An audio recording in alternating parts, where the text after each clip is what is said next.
من الشيطان الرجيم ومن الأعراب من يؤمن بالله واليوم الآخر ويتخذ ما ينفق قربات عند الله وصلوات الرسول ألا إنها قربة لهم سيدخلهم الله في رحمته إن الله غفور رحيم. أعوذ بالله من الشيطان الرجيم. بسم الله الرحمن الرحيم. الحمد لله رب العالمين والصلاة والسلام على سيد الأنبياء والمرسلين نبينا محمد وعلى آله وصحبه أجمعين ومن اتبعهم بإحسان إلى يوم الدين. قال الله جل وعلا ومن الأعراب من يؤمن بالله واليوم الآخر ومن الأعراب دندر كوين كوين دريم بكويه من يؤمن بالله يمبوني ياسي مدينة كدنا مدينة ونقول بخيهات ورمانغو توبن بوغون بياسي ورمدينة غو دندر ما بمن يؤمن بالله واليوم الآخر ندين دو الله ينالو مارا رغاريره أسيها آيات دو فامني انكدي goɗɗo faaman arab en man ɓe yimɓe kawinko en man ɓe ɗon geɓe geɓe kadi woɓɓe maɓɓe naafiki en woɓɓe bo ɗum mumini en ha aya ka allah seni ɗo wi kayne artino janngugo wa min al arabi man yattahiju ma yunfigu maghraman ɗon nder kawinko en ɓe jogititta ko ɓe nafkata ɗo bana ɗum hunde ñamade bana ɗum yoɓuki ba doole to ɓen man ɗo holli en kamɓe ɓe naafiki en to nder ha aya ka bo waddi wa min al arabi ɗum nder gawiyinko en man yuminu billahi on nuɗɗinan ɗo allah wal yawmil akhiri ñalomaare ragarere ɓe bo holli en kamɓe bo ɓe mumini en kadi imanaku ɗum kanjum woni haade de ko luga arabiya waddi ɗum gonɗingo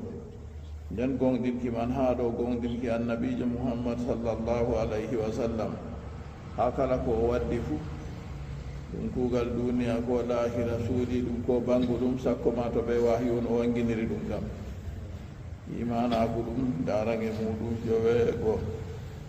gotal nder majum to goɗɗo wulini nden kam imanaku mako ko usti kadi darangal man ɓurgal mawnugo nder majum won al imanu billah en bolwa en bolwita non ayaje qur'anu man kanje bonaɗe ɗo lorna malaikajo nde wardino ɗo sura ɓi adamajo oɗo ɓorni limse maako daneje tal gasa maako waɗe hakku hadisol barko umar ibnul khattabi radiyallahu anhu filli o wari o jooɗi ha bange annabijo sallallahu alayhi wa sallam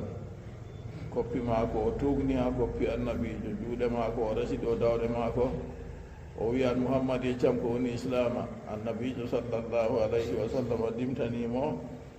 darange islama jowi o wimo ko woni islama a seeɗa deweteɗo wala sey allah muhammadu nulaɗo allah to darangal gotal nden a ɓoosa julde a hokka jakka a suuma lewru suuma a hijja suudu to a woodi bawɗe ɗatal faago e maaru o wi annabijo a gonɗi o lori o ƴami annabijo sallallahu alayhi wa sallam yeccamo imanaku annabijo wimo nuɗɗinki kanjum won gonɗinki a nuɗɗina woɗende allah malaika en allah defte allah nulaɓe allah a nuɗɗini ñalomare ragarere yande man ragarere ɗo duniyaru timmi ñalomare feere ɓawo wala ha duniyaru ɗo a nuɗɗina hoddirore hayru ɓe sharru fu to nden annabijo sallallahu alayhi wa sallam wi hadisol feere imanaku ɗum diccuɗe 50 e gelde ko 50 e gelde ɓurɗum towugo ha nder imanaku kongol la ilaha illallah ɓurɗum tuɗɗiɗirgo ha imanaku kañum woni sottirgo hunde torrore accina ɗatal wa min al arabi ɗon nder kawinko en man yuminu billahi wal yawmil akhiri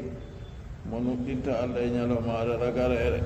noon annabijo sallallahu alayhi wa sallam wi la yuminu ahadukum hatta yuhibba li akhihi ma yuhibbu li nafsi gooto mon imanaku mum timmata ha wiɗana derɗi ko yiɗani hoore maako. noon hadisewol gongol annabijo sallallahu alayhi wa sallam wimo heɓi kuje tati ka o nani belenga imanaku an yakuna allahu wa rasuluhu ahabbu ilayhi mimma siwahuma. allah e nulaaɗo muɗum an yakuna allahu wa rasuluhu ahabba ilayhi mimma siwahuma. allah e nulaaɗo muɗum ɓe laata hamɓe ɓuri yiɗeego her maako dininta ko luuti ɓe nden kana o ɗowtananɓe o yeddataɓe kadi. wa an yuhibba almar'a la yuhibbuhu illa lillah. noon o yiɗa goɗɗo bo o yiɗa ɗum ni ko ena ngam allah,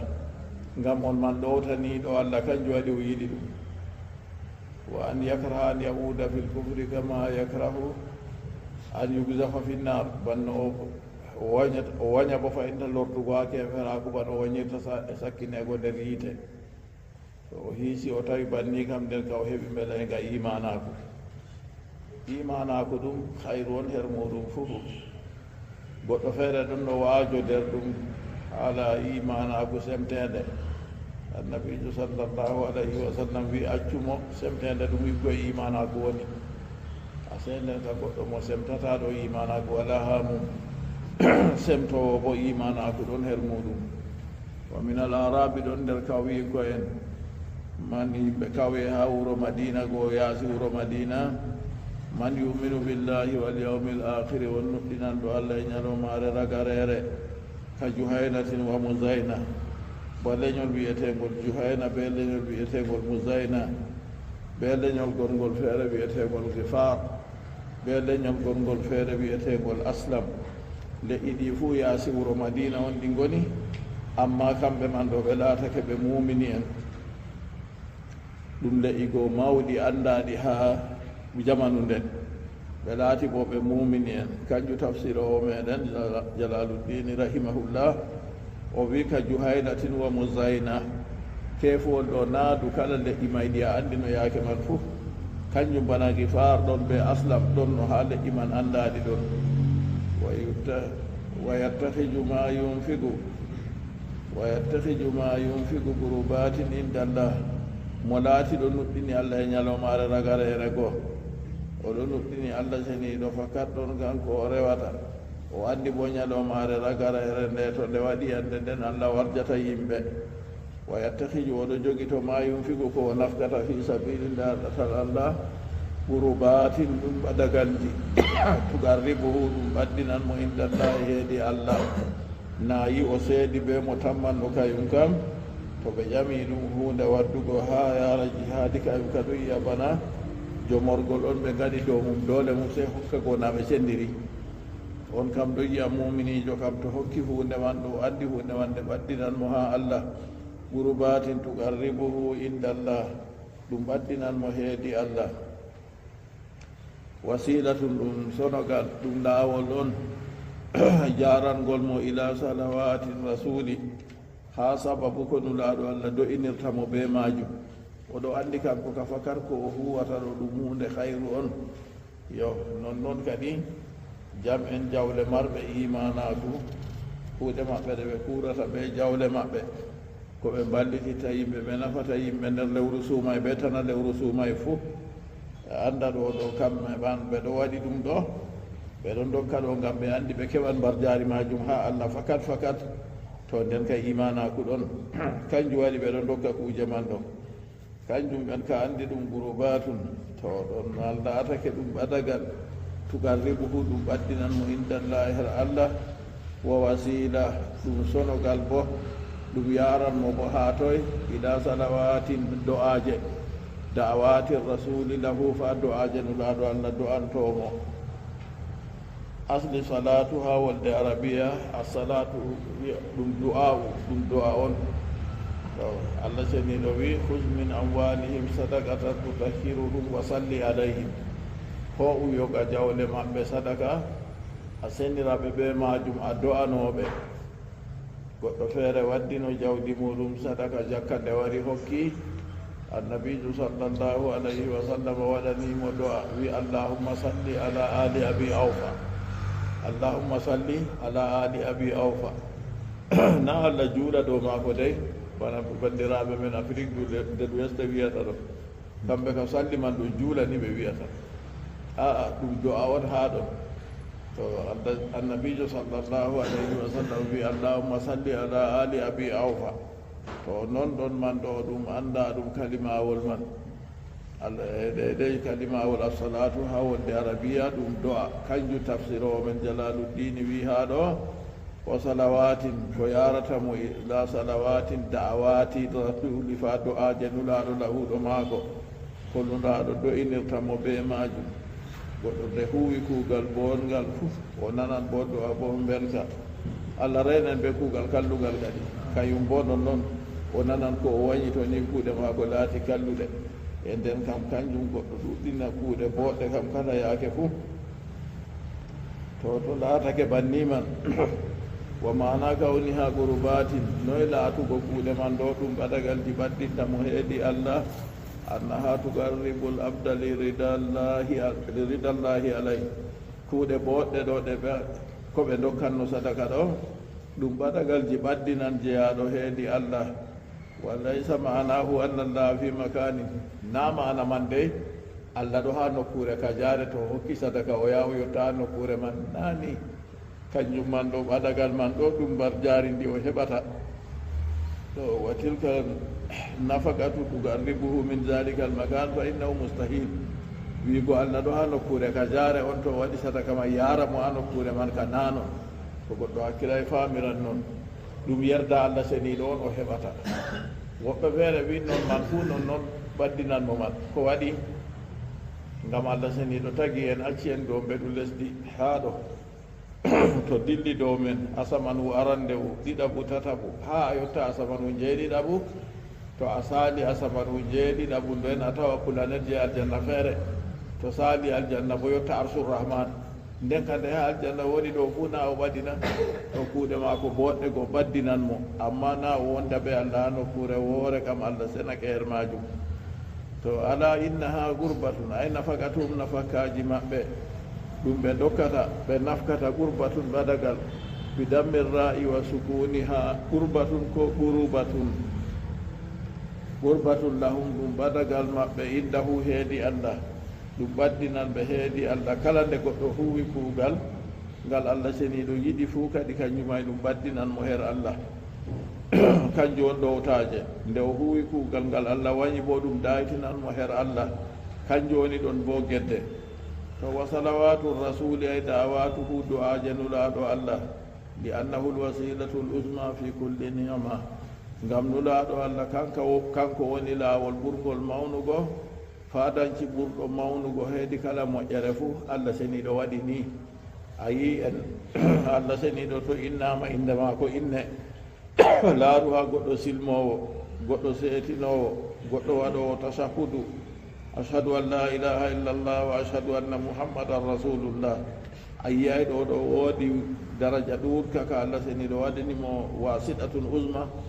wa tajibu mulahadatuhu fi kulli amalin lillah ɗum waajibi taskitago ɗum kadi ha kala kuugal ngal allah fof laato a huwa tokkira hernulaaɗo allah li anna allaha ta'abbadana bitawassuli bi ngam allah seniɗo jaggiri en o umriri en ɓe waɗugo tawassulu ha kuuɗe goɗɗe feere ɓe maako qala taala qul in kuntum tuhibbuna allah fattabi'uni yuhbibkum allah wa yaghfir lakum dhunubakum allah seniɗo wi suratu al imran ana kam o wi wan muhammad to ni on laatake on ɗo giɗi allah nden ka tokkeɗam allah yiɗa on jam nafoyi tokkago moɗo ha kala kuuɗe meɗen nde dewen fuu kanko tokketen to nini goɗɗo waɗi noon o anda nder alama yiide allah allah yiɗan mo nden yo nden kam se o tokko annabijo sallllahu alayhi wa sallam ha kala yaakeji maako fuu taw to o tokki annabijo goo o hewtiɗo a annabijo sallllahu alayhi wa sallam ala innaha gurbatun lahum sayudkhiluhum llahu fi rahmati nde ni laatake ɓe ɗowtani allah seniɗo ɓeɗo huwa to nulaaɗo allah umriɓe fuu ɓeɗo dokka dokke goo ha deyde ko ɓe hurata ɓe man ha laawol jihaadi ɓen man kadi sayudkhiluhum llahu fi rahmati sese allah naadumama ɓe nder inna e mum hinna e man ɗo tafsiro men wi jannati aljanna maako eno waɗi kadi rahma nden nden o tindiniri ɗum aljanna ngam hinna e kam fuu woni ha nder aljanna go to o nasti aljanna ka o heɓi mo ere ɗuunde nda ɗum dewal goo ɗum ɓurba ɗo waddina ɓe ha allah allah yerdotoɓe ɓe man ndenini ɓe hokki ɗum ɓe ɗo laɓɓini ngam allah nden bo ɓe waɗiri tawassulu ɓe majum ha yettugo ha de ko nulaaɗo allah goo yerdoto to nulaaɗo allah yerdake bo allah ceniɗo yerdi o sappiri bir rahmati aljanna min illaqil haali wa iradatil mahal ɗum bo wonugo jotta ka yoftugo yaake nden nden ɗum nokkure on o muñiri ɓe man nastugo maɓɓe ha nder aljanna ɗo toon kadi woni nokkure nde hinna e li anna aljannata mahallun lirrahma aljanna ɗo kayum on nokkure nde hinna e ɗum kadi allah seniɗo wi seese naadumama ɓe nder hinna e muɗum inna allaha kanjum jannati aljanna mum inna allaha andu allah gafurun faranowo li ahli taati yimɓe ɗowtanaki mo rahimun bihim kinnowoɓe ɗowtare nde kayre nden ɗaɓɓitira hen yimɓe to ɓe laati ɓe ɗowtake kala hayruji fuu allah seniɗo hokkanɓe ɗi duniya be lahira to ɗowtare gonde wala bo allah renen ɗo bo torraji ɗi duniya be lahira fuu jipporanɓe accuka noon ma haɗata ha maɓɓe kamɓe tan gedduɓe allah ɗo be sababu geddal maɓɓe ɗo yaake nden samme maɓɓe yalan yimɓe woɓɓe feere fuu torra man hewto ɗum yalawmare feere nde annabijo sallllahu alayhi wa sallam o umno dejuɗo o ɗo wiya waylun lil arab min sarrin qad iktarab hala koye wodani arab en iggoye sarru ɓaɗitiɗo debbo maako feere wiyata kan nulaɗo allah min kalkan yimɓe salihi en ɗon nder amin fuuna nada annabijo ɗon kanjum waɗi o wi noon annabijo sallllahu alayhi wa sallam wi oho ida kasura al khobus to yimɓe coɓɓe ɗuuɗi on kalkan to kanjum kadi goɗɗo gueɗɗo allah o torraji maako ɗuuɗɗi ko yigomo non noon fottandama a yiɗa sakko ma to kuuɗe maako kalluɗe waɗi ha yo hewto yimɓe feere kam yo kanjum waɗi allah ceniɗo waɗi waaju ɗum yimɓe ngaaja allah wi wa zakkir fa inna dicra tanfaul muminin o umri annabijo mouhammad sallllahu alayhi wa sallam o wimo siftinirki ɗum kanjum woni waaju o wi siftinirki nafan mumini en kanjum se yimɓe ngaajotira hakkude muɗum bani israila en jangino ayaje ko saali ha duuɓi caaliɗi bani israila modibbo maɓɓe fotta ɓe goɗɗo ɗo huwa kuugal kallugal o wiya heewayne ko a huwata ɗo allah yiɗa ɗum wooɗa e accu on man accata janngo man o jooɗida ɓe mum o ñamda ɓe mum o yarda ɓe muɗum ɓe sababu majum annabijo sallllahu alayhi wa sallam wi fa daraba llahu se allah fii ɓerɗe yoga maɓɓe ɓe yoga ɓe lattake ɓe fuu maɓɓe nder goytiɓe ɗum kadi ɓi adamajo to ɗo huwa kuugal kallugal goɗɗo yiiɗo to woodi bawɗe se haɗamo annabijo sallllahu alayhi wa sallam o wi man ra'a minkum munkaran falyughayyirhu bi yadihi fa in lam yastati fa bi qalbi fa in lam yastati fa bi lisani fa in lam yastati fa bi qalbi wa dhalika ad'aful iman mo yi kuugal kallungal goɗɗo ɗo huwa kuugal kallungal o haɗira be bawɗe maako yadduɗo haala bawɗe on woni ɗon ko woni ɓe bawɗe man ɗo ngam kanjum o ne'iran mo ɓe bawɗe maako ɓe junngo maako man o ne'iran mo na fiigo tan to ɗum fiigo on ɗaɓɓiti to ɗum haɓɓeego ko kiita diina islam o waɗi ɗo to o woodi bawɗe o waɗa noon nden to o wawata bo annabijo sallallah kanjum ɗo ɗum laatake je ardiɓe on mbawi noon nden to o wawata annabijo sallllahu alayhi wa sallam wi o waylira ɗum nden bo ɓe ɗemgal maako bo noyi o waajo goɗɗo man har ɗon bo ɓe wi ɓo modiɓɓe kadi ɓe mallum en ɗum kuugal maɓɓe ɗon ta goɗɗo yiya kuugal kallugal jeeɗa o wiya moye nastata karambani wolwa ha ɓe kuɗa ɗum na karambani a jeeɗi ɗo on a nasti karambani kam nden on ma woni a hisata kuudi man amma to a wolwani oya on o huɗima kam tema fu a anda no a wolwinirta mo waɗi modiɓɓe mbi to a yi goɗɗo ɗo huwa kuugal kallugal ɗo arande ka sey a ƴama mo tawon kuugal ka jawal ɗo ka andi ngal woɗayna ko ngal bongal kam min kam mi anda miɗo waɗa tan yo a heeɓi o kanjum no a wajiramo kadi a seeso e nde andal goon waɗi o unkiyat maga manda bo o wiyete oho mi andi ngal woɗay e andigal woɗay ka anda torra magal lortat dow mana be yimɓe funa a yeccira mo ɓe hakkilo no o famirta ni o faman tawa nden bo a laɓɓina anniyama a tora allah seniɗo kanjum to goɗɗo yi goɗɗo ɗo huwa kuugal kallungal sey ƴamamo tawon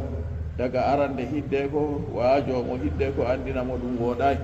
o tuuba her majum yo to nini laatake be ɗemgal bo a wawata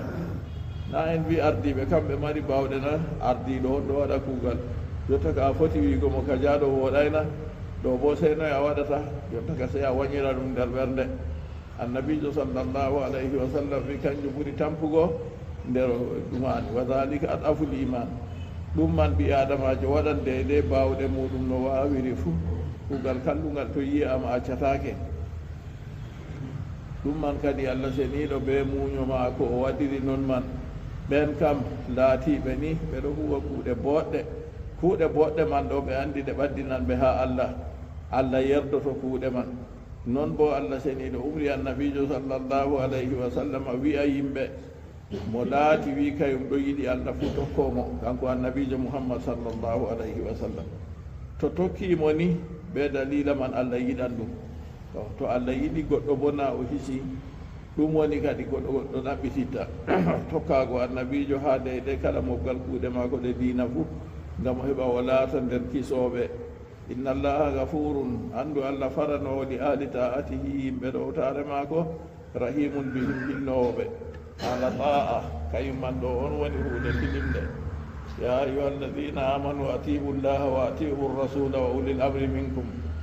onon mumini en ɗowtane allah ɗowtane nulaɗo ɓe heetiniɓe fiiji nder moɗon heetiniɓe fiiji ɗo ɓe kamɓe woni ardiɓe diina ɓe duniyaru fu to ɓe umra yimɓe kalluɗum wajibi sey yimɓe ɗowtanoɓe to ɓe umra yimɓe geddal mbiyan min kalluɗum ɗo wajibi sey yimɓe ɗowtanoɓe amma to ɓe umri yimɓe geddal kam la ta'ata li mahlugin fi masiyati l khaliq ɗowtare wala natagaɗo ha ye dugi taguɗo kanko woni ɗowtante ɓi adamajo laara yaake mako ɓe yimɓe no woni o ɗowtiɗo na o lettiɗo lettare to ɗon ha ɓi adama ɗo torra man heɓanmo daga duniyaru fu nasalullah salamata wal afiya wasabiquna al awwalun والسابقون الأولون من المهاجرين والأنصار والذين اتبعوهم بإحسان رضي الله عنهم ورضوا عنه وأعد لهم جنات تجري تحتها الأنهار خالدين فيها أبدا ذلك الفوز العظيم وممن حولكم من الأعراب منافقون ومن أهل المدينة مردوا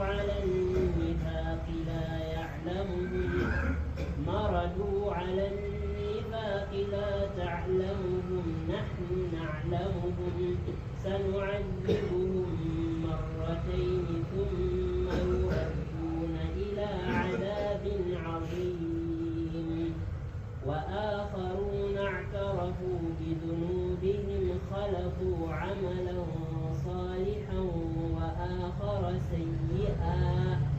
وآخر سيئا عسى الله أن يتوب عليهم إن الله غفور رحيم. قال الله جل وعلا والسابقون الأولون أرتو بأرند من المهاجرين يبقوا فرب والأنصار أنصار كوين وهم من شهد بدرا كم بوني بيادر كونوا بدر أو جميع الصحابة من لبهم الصحابة ينفقوا والسابقون الأولون من المهاجرين مهاجرين فرب يقوا بدغ مكة يقول عندي من هوتي مدينة غم دينا مودو ansar gonɓe nder wuro madina ballitiɓe nulaɗo allah sallllahu alayhi wa sallam ha yettingo dina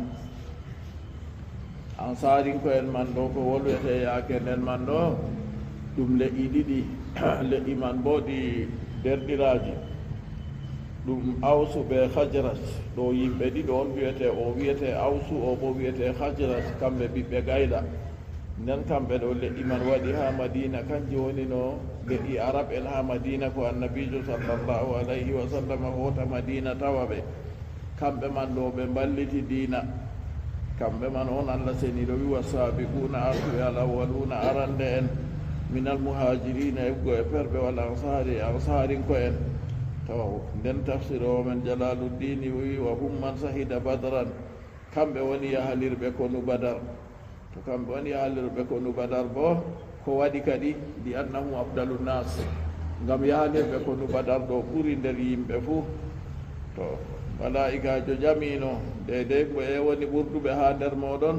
ɓe wi ɓurduɓe nder amin yahalirɓe konu badar o wi noon ha malaika en fuu yahalirɓe konu badar ɗo laatake ɓurɓe o nden laatake li annahum afdalu nnasi bada l ambiyai wal mursalin ɓe wi ɓaawo ni annabo en ɓe nulaaɓe ha tagaɓe allah fuu yahaliriɓe konu badar ɗo ɓe ɓuran daraja ha allah seniɗo yahaliriɓe konu badar man dow konngol ɓurgol sahago kam ɓe wi ɓe 113 on konngol ɓurgol sahago noon fahinta yimɓe ɓe annabi moussa alayhi salatu wassalam hooyino yaadino fahinta ha nokkure nde o jaɓanno haala tuubugo kamɓe bo noon no ɓe laati woodi ɗon man laatake kuuje 113 man ɗon limlimniɗe amma jonta kam ha aya ka en gondi tafsir o men wi wa hum man sahida badran ɗo ay yaalirɓe koɗu badar li annahum afdalu nnasi bada l ambiyai wal mursalin ha dina islama ɗo woodi geɓe geɓe ayi al muslimuna al awwalun silmuɓe arande en ɗon deydey daga ha makka go nden de ɓe kooti annabijo sallllahu alayhi wa sallam nde hooti madina tawti sahabo en ɓaawo hijra ɗon konu mangu ngu waɗi ni konu badar konu man go ɓe taskanayi ngu to yimɓe ɗuuɗɓe ɗon man ɗo 113 on jahi ɓe fefnotiri be yimɓe ko watta ujunere na yina ɗum ɓadowtirayi ɗum dayowtiri machine allah hokki ɓe jaalorgal bo ɗon sababu konu badar bo laati ɗum annda ɗum annabijo sallllahu alayhi wa sallam sahabo en maako egguɓe hooti madina kuuje maɓɓe jawle maɓɓe ci'e maɓɓe ko ɓe accino ha makka fuu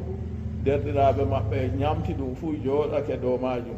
accu ko ɓe torri ɓe kadi woɓɓe feere ɓe jangiti ɗum ha ɓe mbari ɗum woɓɓe feere ɓe jangiti ɗum ha ɓe jiiji ɗum ko ɓe waɗi ɓe ɗuuɗi fanti hawtade ɓe noon goo nda jawle maɓɓe ɓe koosi ɓe gurtini ɓe wuro maɓɓe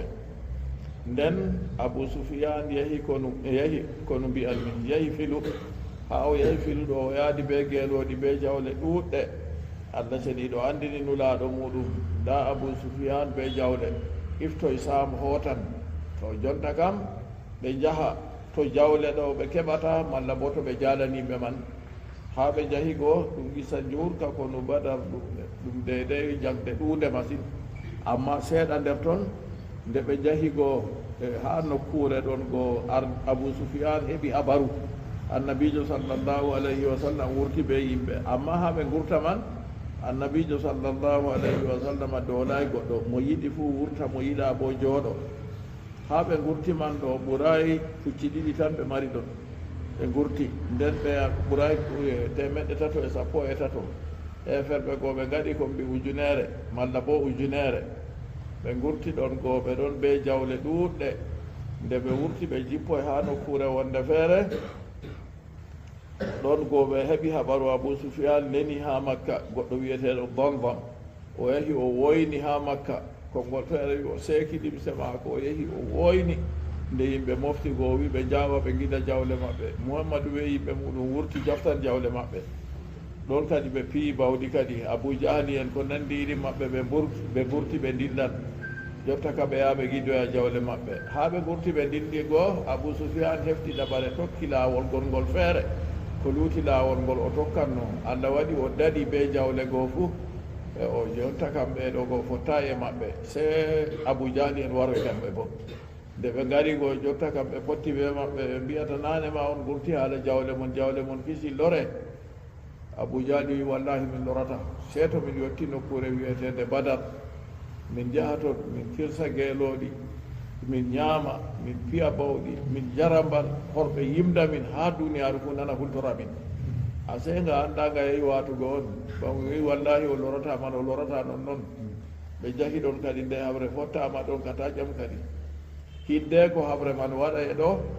nulaaɗo allah sallllahu alayhi wa sallam o yaha o wiya nda haa ɗo wayne tammi do'ago fukkorde wayne on ɗo wayne haa ɗo ɓe pat ɓe o lifti ɗo ɓe fuu maɓɓe ɓe maayi ha nokkure man ɓe wi ɓeeɗo man bo kamɓe on ɓe ɗon no taari suudu maako haa makka yande haa o wurta jemmare o dilla hijira goo o wurtino ɓe ɗon no taari suudu maako ɓe kafaje maɓɓe o nokki leddi woy fo o rufa dow hoore o rufa dow hoore mo saali ɓe ɓen man kala mo leddi goo rufama dow hoore muɗum fuu barama yande man ha pellere man ɓen goo wayne ɓe wayne capanɗe jeeɗiɗo ɓe nangi bo wayne ɓe wayne capanɗe jeeɗiɗo ha konu badar goo ɗon man ɓaawo nde kono goo timmi o muyi ɗon balɗe tati se o yehi o umrinoɓe dasaɓe ɓe sakkinaɓe nder gaawi toon ɓe sakkini o yaha o dara ko moye fu dow muɗum o ƴewna ɗum wayne mbi wayne min tawi ko allah inani min goonga an bo a tawi ko jawma inanima goonga na Umar ibnul Khattabi radiyallahu anhu noɗaɗo allah ɗume a wolwi taɓalɗi ñewɗi o wi wallahi naɓe nanan ko a wiyata wallahi on ɓurataɓe nanugo seni ɓe jabata tan yo kono badar allah seniɗo hokki julɓe nasaraku har ɗon kadi jaali heferɓe ha ɗon nangaɓe goo umrama kadi jotta kam ɓe sootake mo wala ko mari kayumma jangina ɓiɓɓe julɓe sappo to feeri ni ɓe jofta ɗum dilla taw ɗo kam seeɗa en bolwi gam haala ha o wi ɗum wa hum min man sahida badran kamɓe on ɓe yahliri kono badar kamɓe ɗo ɓe laatake nder ɓurɓe ha sahabo en yeɓra wonde feere bo woodi nde allah seniɗo wolwino kayum bo laqad radiyallahu anil muminina is yubayyi'unaka tahta shajara haqiqa allah yerdake mumini en wakkati ɓeɗo sappane ha les lekki to ɓen bo yimɓe bay'atul ridwan ɓe wi ɓen bo ɗum yimɓe 1,400 ko konngol ɓurgol sahugo to ɓen bo laati a yi allah seniɗo wangin laqad radiyallahu anil muminin ɓe bo andini en fakat ɓe yimɓe darajaji on haade de allah seniɗo wi artuɓe arande en yiggo e muhajirin ko en ansarin ko en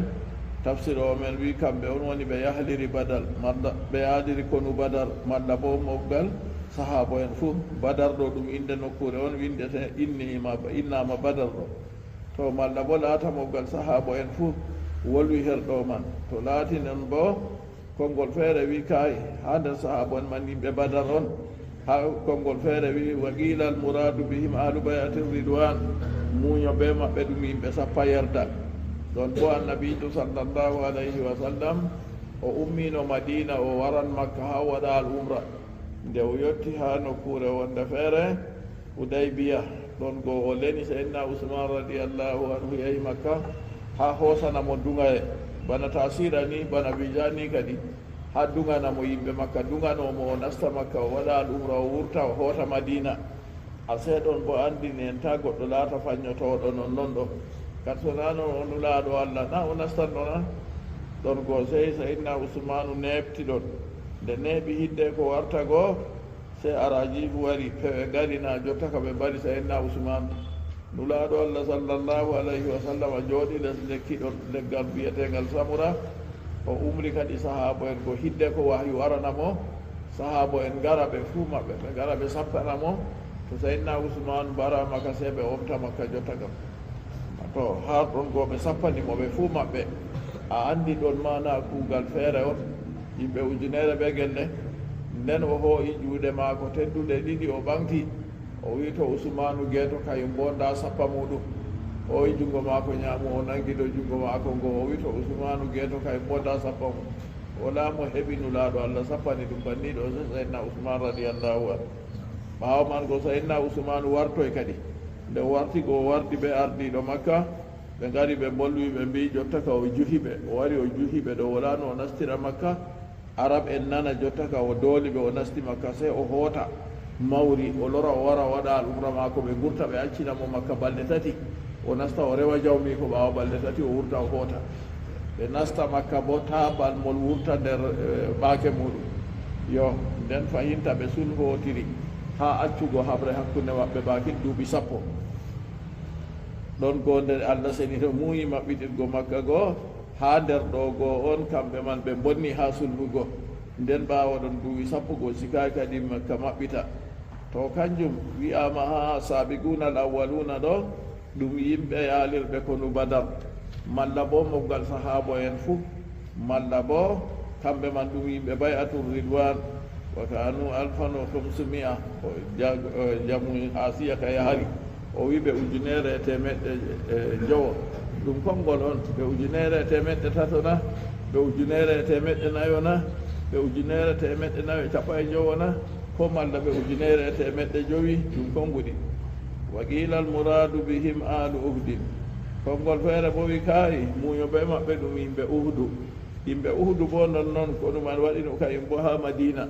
ha hoosere uhudu laatake andande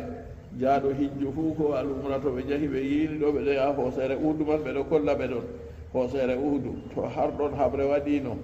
ɗon bo yimɓe feere wi ka yimɓe uhudu on wolwana ha wa sabiquna al awwaluna ɗo ha nokkure nde saydina hamja bappanulaɗo Allah sallllahu alayhi wa sallam wa qila kullu man dakhala al islama qabla al fathi konngol feere wiya sabiquna al awwaluna artuɓe arande en ɗo kala mo nasti islama daga makka o butaka fuu na yi ɗon fuu konnguɗi man ɗi eftinalɗi fuu ko waɗi ɓe mbili gawlihi ta'ala ngam konngol Allah ɓangi ɗo la yastawi minkum man anfaqa min qabli al fathi wa qatal أولئك أعظم درجة من الذين أنفقوا من بعد وقاتلوا وكلا وعد الله الحسنى Allah seniro wi la yastawi minkum fotata nder moɗon man anfaqa min qablil fati mo nafki daga yeeso on tuki makka wa gatala haaɓi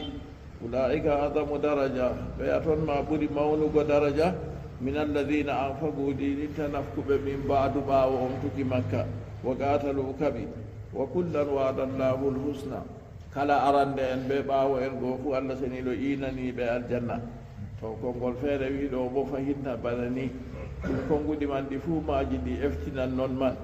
Allah seniɗo wi artuɓe arande en min almuhajirina wal ansari walladina taba'uhum ɓen tokkiɓe ɓe ila yawmil qiyama fa yande dargal a heɓi occasion waɗi kadi tokkirɓe ɓe kuuɗe boɗɗe jotta kam min be ma fu walladina taba'uhum ɓen tokkiɓe ɓe ila yawmil qiyama jalaluddin wi en ha yago yande dargal tokkiriɓe ɓe kuuɗe boɗɗe fuu ɓe anda ɓen man fakat ɓe ɗon nder kuuɗe ɗe kayru kadi nde ɓen man tokkiɓe noon tokkiriɓe ɓe ha yago ñalomare dargal ɗum man ɗum waɗannoy kadi to Allah seniɗo wi radiyallahu anhum tokkiriɓe ɓe bi isanin fil amali heedi kuugal be wonuki kuugal ha yagoyande dargal radiyallahu anhum Allah yerdiriɓe bida'atihi ɓe ɗowtankimo waradu anhu kamɓe bo ɓe gerdiri Allah bi sawabi ɓe mbar jaari muɗum to radiyallahu anhum ay amalahum Allah yerdi kuuɗe maɓɓe to Allah yerdi kuuɗe maɓɓe na yerdi jam kuugal go kadi wa asabahum alayha wa atahum ma lam yuti ahadan min khalqi Allah seniɗo wardi ɓe dow kuuɗe maɓɓe Allah hokki ko hokkayno gooto fuu iggo e takle muɗum ngam fakat kamɓe ɗo nde Allah seniɗo wolwi haala ɓural maɓɓe mbar jaari maɓɓe bo ɓurantana maɓɓe kadi ɗum mbi adamajo taskata laara kuuɗe muɗum laara kuuɗe sahabo en go ko wawata huugo irimaje o huwa goɗɗe feere kana yi salise yaake maɓɓe man bana irin jihadiɓe wannogo hande to a heɓata iri man se a tinatema ɓe andingo yimɓe diina ɓe wallitirgo andinoɓe diina man wa adda lahum jannatin nde nini laatake Allah seniɗo yerdake ɓe wa adda lahum taskaniɓe jannatin aljannaji al anharu ɗi coofi tajiri tahtaha ɗon dogga lesmaji wa figiratin bi jiyadati min al anhar lahum jannatun tajiri min tahtiha ha qira'a gotka feere amma qira'aji goɗɗi feere min man ɗo wala amma min tahtiha man fu ɗum qira'a sab'iya nden bo wala ha surawol wari kalimawol min man ɗo wala ha qira'a gotka feere se ha suratu bara'a ɗo wa adda lahum jannatin tajri tahtaha al anharu se nokkure nde tan amma na qira'aji man ɗi fuu bo qira'a gotka feere ɗo mari tajri min tahtiha ban qira'aji ɗi e saaliɗi man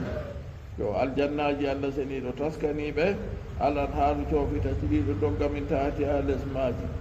ay gabilu ma atahumullahu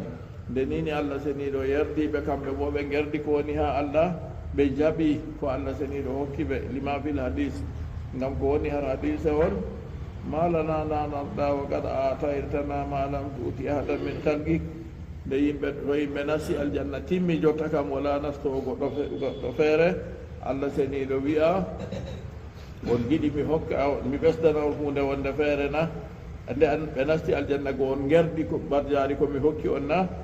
ɓe mbiya malana la narda ko wonani min jawmirawo amin min gerdata haqiqa a hokki min ko a hokkay goto fo iggo e takle ma minin a naadi min nder aljanna takle luttuɗe fuu nastayi ɗo namini noon ɓuuri kadi minin kamin gerdi fa yaqulu ana utikum afdala min dalik sey jawmirawo wiya min mi hokka noon ko ɓuri ɗum ma fa yaquluna ɓe mbiya wa ayu sayin afdalu min hada hunde nde e ɓuri ɗo ana hisni min yiite a naadi min aljanna kadi bo a hokka min ko ɓuri ɗum ɗume feere fa yaqulu jawmirawo wiya uhillu alaykum ridwani miɗo dakna yerda am dow moɗon mi yerdake on ɓaawo man kadi mi metata tikkan ko on fala askadu badahu abadan mi tiggata ɓaawo man ha foroy to kanjum kadi nanugo ɗon man ɗo kanjum woni ɓuri fahinta de nastuki aljanna go nanugo ni Allah metata tikkango ɓe ɗo a yi nema man kanka bo ka feere ha non fahinta Allah seniɗo itta wirgo hakkunde muɗum be yimɓe yiyata Allah ɗo yimɓe gi'a Allah ha ɓe gejjita nema aljanna go jaygol annora gongol ha Allah seniɗo kangol man ɗo on haɗata yimɓe yiigo mo nden o itta deydey yaake man ɗo o waɗana ɓe kamɓe bo deydey sembe gite maɓɓe ɗe gi'ata ɓe annabi Musa alayhi salatu wassalam nde o yahi no jaɓoyno alluhaje goo ɓe mbi ɓaawo ɗon nde o warti tum leppol ɗo suddi gite maako oɗo suddi gite maako o ittima leppol goo sam yande feere debbo maako ƴami mo wiyata daga a yehi ha jawma jaɓi alluhaje ɗo aɗon maɓɓi yeeso ma ko waɗi a maɓɓititago o wi to mi maɓɓitigo ɗo na yimɓe fu wawata rarugo ngo debbo wi o maɓɓita yiya nde o maɓɓiti seeɗa annora ha debbo go wuumi o lori o maɓɓi to nange fetti laaɓi tan suddi waɗa sutule faadunage ma ha yiya seggitema dasa ñimre to annora ɗo kankaman Allah seniɗo waɗa jotta kam dey deggite maɓɓe go mbawani yiigo mo ha nder aljanna go to kanjum kadi yaake man ɗo ɓe tabiti nder nema go Allah seniɗo yerdake ɓe kamɓe bo ɓe gerdi ɗum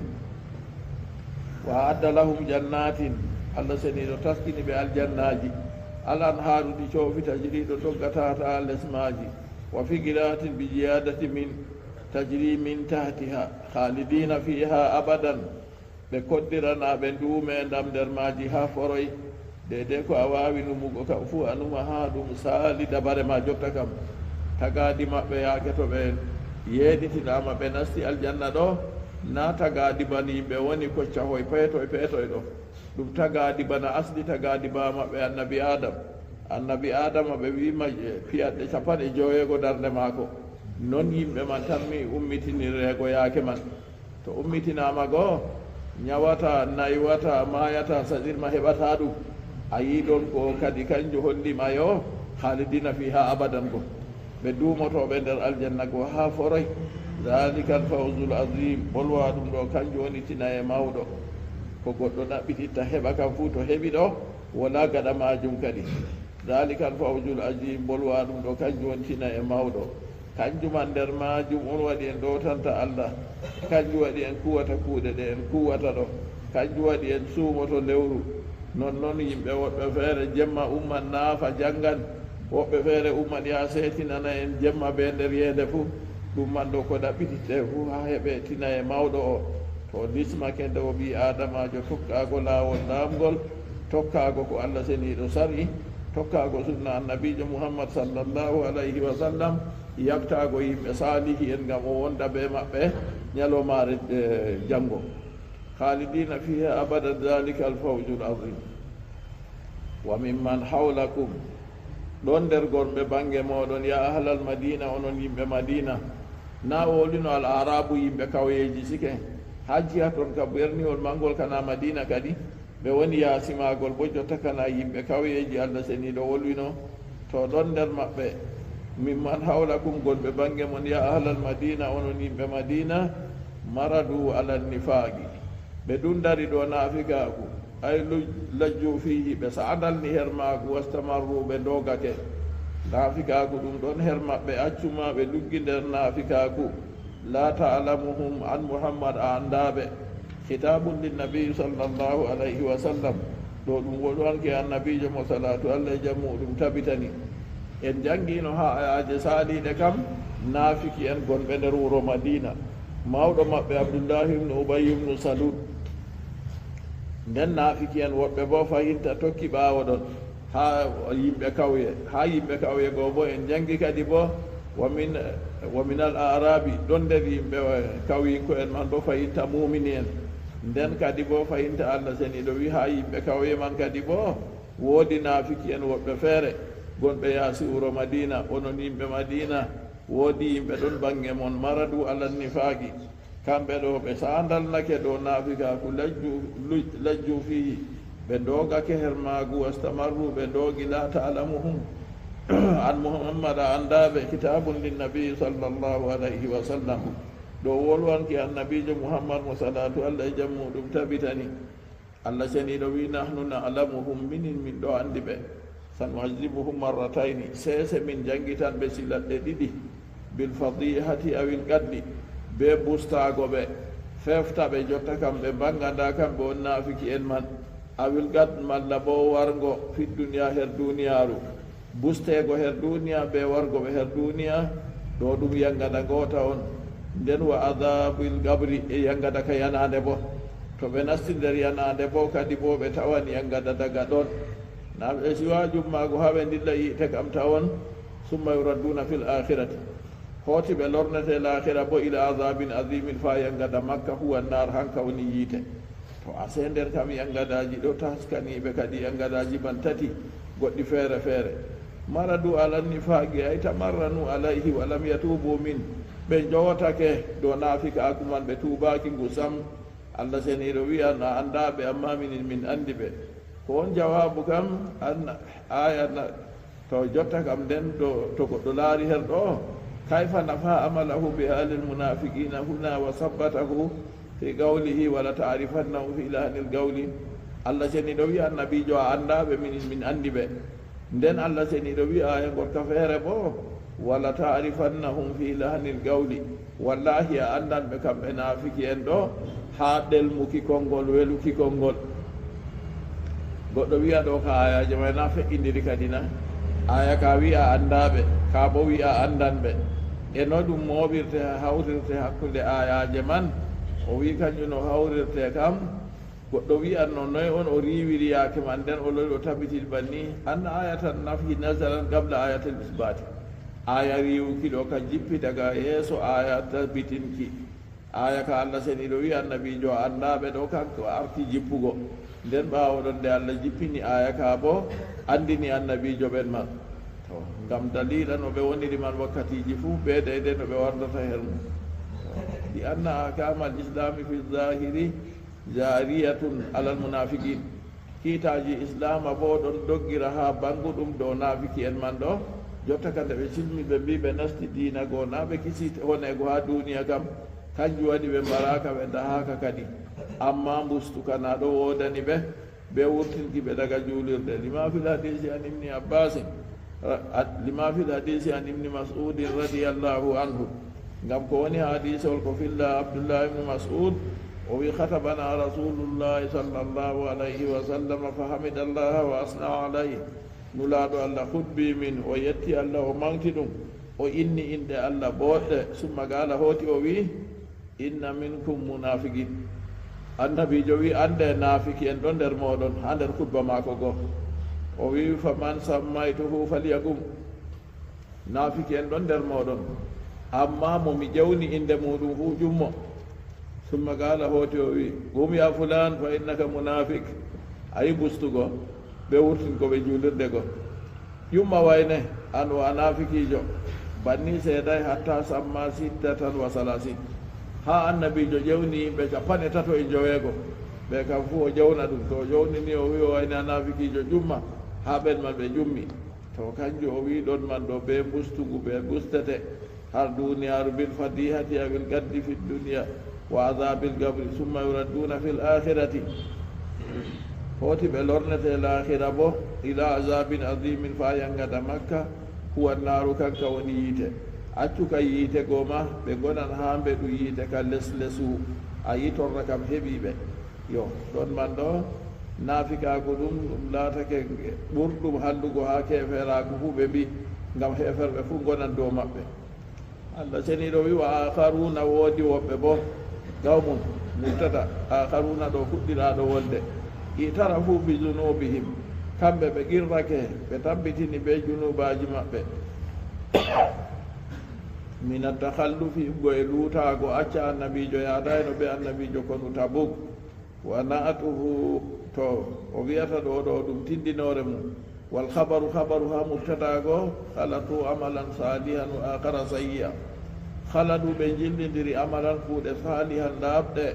wa huwa jihaduhum qabla dhalik kanjum woni waɗugo jihadi maɓɓe daga yeeso kono tabuk waɗayno ɓe gurtidino ɓe jaadi ɓe nulaɗo allah jihadi malla ɓe ɓe nulaɗo allah neli a wiitirafu malla bo qirraki maɓɓe bi junubihim junuba maɓɓe am gayra dalika ko tana bolwa ɗum ɗo ɓe huwi kuuɗe boɗɗe wa akhara nden woodi goɗɗe bo sayyiyan kalluɗe wa huwa takhallufum kanjum woni luutaki maɓɓe ɓe hakkina yaadugo kono ɓe annabijo ɓe banni man asallahu an yatuba alayhim haqiqa allah jaɓantuguɗɗo maɓɓe to a nani allah seniɗo wi asallahu malla bolla allah an yafala kadaka fu fakat allah waɗan hunde man on asallahu haqiqa allah an yatuba alayhim jaɓa tubu maɓɓe inna allah andu allah gafurun faro rahimun hinno wardi bo ɓe fa'ul ha ɗo bo fa'il ɗum fu ɗum wardi ɗo balaga dow ɗuɗɗinɗi kadi o wi najalat fi abi lubabata wa jama'atin aya man ka jippi ha someteɗo baba lubaba be jama'are wonde feere aw sagu anfusahum fi sawaril masjidi ɓe kaɓɓi ko'e maɓɓe ha gimsikije ha darange julirde lamma balaga hunde ni hewti ɓe ma nazala fil munafiqina ko jippi heedi nafiki en wa halafu ɓe kuni ɓe nani yangada jippal ka nafiki aya ka jippi ɗo nafiki en se kamɓe go ɓe kuni kadi la yuhilluhum illa nabiyu sallllahu alayhi wa sallam ha ɓe kaɓɓi ko'e maɓɓe ha juulirde ha darage juulirde ɗo ɓe mbita goɗɗo fu fistaɓe koyna annabijo muhammad mo salatu allah jam muɗum tabitani fa hallahum annabijo jippini ɓe lamma nazalat wakkati aya jippi hus min amwalihim sadakatan tutahhiruhum wa tuzakkihim biha ho uyoga jawle maɓɓe sadaka a senniraɓe ɓe majum a andi ɗo daga no o wolwiri ɗo ni a andi fakat haala man ka ɗuɗan kam ɗum seeɗa non jeyde tafsiru jalalayni kanjum sannide haala fu o sappoto sappi non ha asbabu nujuli l aya wa akharuna tarafu woɓɓe feere qirrake kamɓe ɓe aybeji maɓɓe ɗo akhraja ibnu mirdawayhi wa ibni abi hatimin min tariqi l awfi wurtini hadise laɗatal awfi an ibni abbasin qala gaza rasulullahi sallllahu alayhi wa sallam fatakhallafa abu lubabata wa khamsatun ma'a nulaɗo allah dilli kono bo kono tabuk en wino ɗum hitande joweena yabre hijra on kono tabuk waɗi kono mangu ha ragare gera e ndam nulaɗo allah bana magu kam waɗayi yimɓe feere wi kanko ma ragarewu ha kono nulaɗo allah kam ɓawa magu o wurtayi kono wongu feere ha o mayna nden kono man ɗo o umri o yecci yimɓe nokkure ɓe jahata yimɓe goo ɗuuɗi ɓe pottata bo ɗuuɗi ko woni sababu kono tabuk kam araji wonɓe mbi gari ko malla bo ɗum gonga ɗum pewena ko ɗum gonga na ɓe wi rumin ko en ɗo faɗɗina pucci paɗe jamdi wara hona julɓe ha ɓe nattina julɓe fuu habaruji wari bana ni nulaɗo allah sallllahu alayhi wa sallam mofti sahabo en yecci ɓe habaru ɗon man kadi sayyidna usman radiallahu anhu ɓe wi o hokki geeloɗi 950 ɗo kam fuu ha ɓe kuuje ko a marata haaje ha dillida ko numan fuu taw o ɓeddi fahinta pucci 50 kadi bo ɗum timmi ujunere